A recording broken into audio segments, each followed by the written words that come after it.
Okay, Comic 69, and I'm going to try not to giggle. Now, I'm assuming, and I've never figured this out, that I'm assuming that I didn't make any sort of weird reference in Comic 69.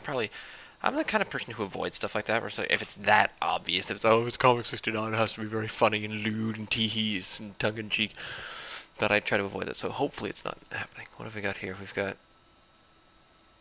well, that's odd. Before you torture me, Flint, you should know what I know. You were never told what became of your father. I was told enough. They told me you killed him.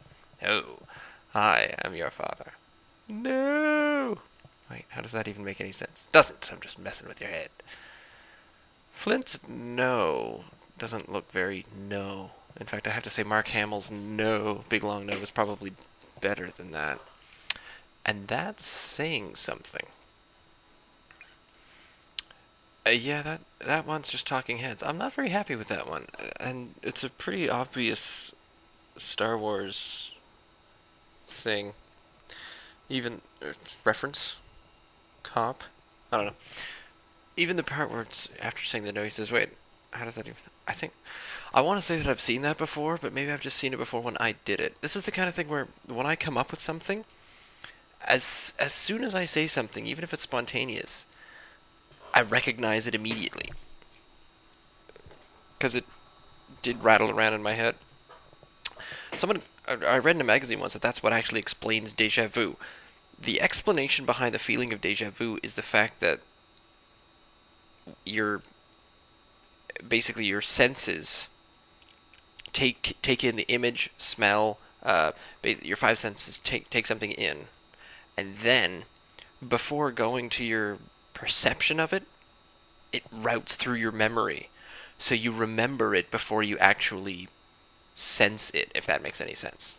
So if I look at something and that image goes through my memory on its way to my senses, before I notice that I'm looking at it, I have a memory of it, of looking at it. So that's what deja vu is. It's when your body actually remembers something before telling you that you're looking at it. That's what I read. That's probably wrong, or it's just sort of my dumbed down version of a magazine article I read once in a dentist's office, which is the only place that I read magazine articles.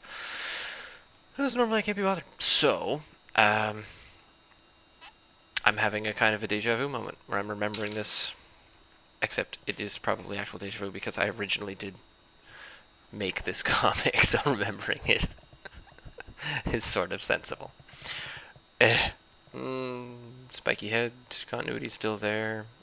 I really don't like Flint's nose in that first one. These are some poor drawings of Flint. I draw the characters better when I draw their entire body, which makes no sense to me. So it's probably wrong. Because when I draw them, I always draw the head first and then I draw the body second. So in these ones, I think most of the reason that I left it with talking heads is because when I start drawing the heads, I'd run out of space. So I just say, oh, well, let's just attach the neck into the border down at the bottom. I really don't like how the no is coming behind Flint, and I should have tilted his head, made his mouth louder, something bigger. The no should have been a lot bigger. That's because the way it's leaning, it seems like the no is coming from Dr. Zero. It doesn't seem like it's coming from Flint. I hate this comic. Maybe I should have gone with a sex joke. Alright, so Comic 70 tomorrow.